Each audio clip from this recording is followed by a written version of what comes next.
Today we're changing the front brakes on our 2005 Mercury Montego all-wheel drive. Right now I'm working on the passenger side. I'm going to remove the calipers and change the pads and the rotors. Here's everything you're going to need to change your brakes and rotors. You're going to need a new rotor, 2 brake pads, some carburetor or brake parts cleaner, a C-clamp, a T40 socket, a 15mm socket, you can use deep well or regular, and a ratchet. So, like I was saying, first we're going to remove this Torx bolt with our T40.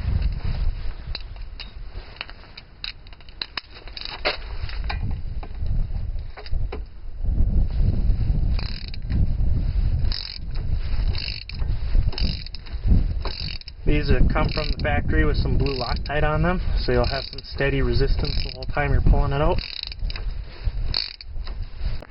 There are 2 15mm bolts we need to remove. First one is here, and the second one is here.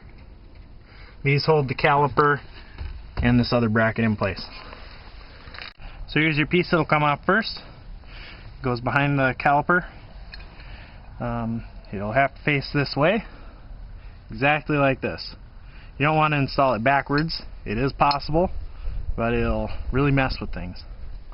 So here's your brake pads. We're going to remove this one. We'll leave this one in place so we can push the pistons back in. So the ones that I have came with some anti-squeak shims on the back, but since my new ones have pins that are different sizes, I'm not going to use those, so they'll be removed. So here I'm putting my C-clamp on. You want to position it directly over one of the pistons, and we'll need to start tightening up. Just watch for it to move and be sure you alternate between the two. So start with one, move to the other, move back to this one. Do that several times until they're flat with this. I'll show you what that looks like once I'm done here. So here's what it'll look like once you have it pressed all the way back. I'll loosen this up. Oops, I want my caliper bracket. So here's just the caliper, my brake pad removed. As you can see, these rubber bushings around them will get a little messed up occasionally. You just push on it and it should slip right back into place, just like that. So this is what they should look like. Very nice. So here I'm installing the second brake pad. As you can see, there's some little clips down here. These are what you'll be fitting the edges of the brake pads into. You'll have to pull up on this edge for the ones in the back in order to get it to fit. This one has a little tiny clip in there that might prevent your brake pad from moving back properly. But the installation should be relatively simple.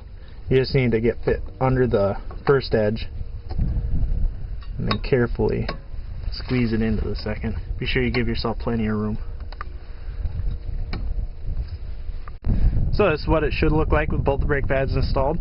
Plenty of space for your new rotor if you choose to replace it. So that's what I'm going to do right now. Swap my rotors out. So you can probably have a friend hold your caliper and then remove the rotor.